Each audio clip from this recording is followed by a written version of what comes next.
சென்னை புறநகர் மின் தொடர்வண்டி சேவையில் குளறுபடிகள் ஏதும் இல்லை என தெற்கு தொடர்வண்டித்துறை விளக்கம்.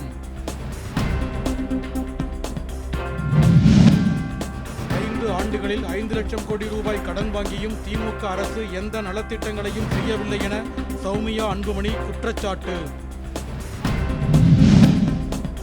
குமரி, நெல்லை, தூத்துக்குடி, விருதுநகர் ஆகிய 4 மாவட்டங்களில் இன்று கனமழைக்கு வாய்ப்புள்ளதாக வானிலை ஆய்வு நடுவம் எச்சரிக்கை.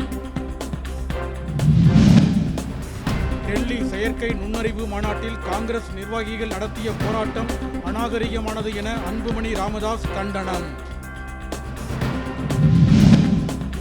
சட்டப்பேரவை தேர்தலில் தேசிய ஜனநாயக கூட்டணி வெற்றி பெறுவது உறுதி என முன்னாள் அதிமுக அமைச்சர் விஜயபாஸ்கர் திட்டவட்டம்.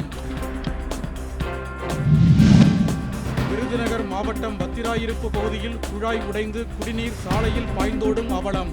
உடைப்பை உடனே சரி செய்ய பொதுமக்கள் கோரிக்கை. கடலூர் மாவட்டம் கொடுமனூரில் மின்கம்பத்தில் பழுதை சரி செய்து கொண்டிருந்த ராஜதுரை என்ற ஒப்பந்த ஊழியர் மின்சாரம் தாக்கி படுகாயம். விருதாசலம் விருதகிரீஸ்வரர் கோவிலில் மாசிமக பெருவிழா கொடியேற்றத்துடன் தொடக்கம். திரளான பக்தர்கள் பங்கேற்று வழிபாடு. பயிர்களை அழிக்கும் காட்டுப்பன்றிகளை சுட்டுக் கொள்ள அரசு அனுமதி அளிக்க வேண்டுமென ஓசூரில் நடைபெற்ற விவசாயிகள் சங்க கூட்டத்தில் தீர்மானம். 20 ஓவர் உலகக்கோப்பை சூப்பர் 8 சுற்று இன்று தொடக்கம்.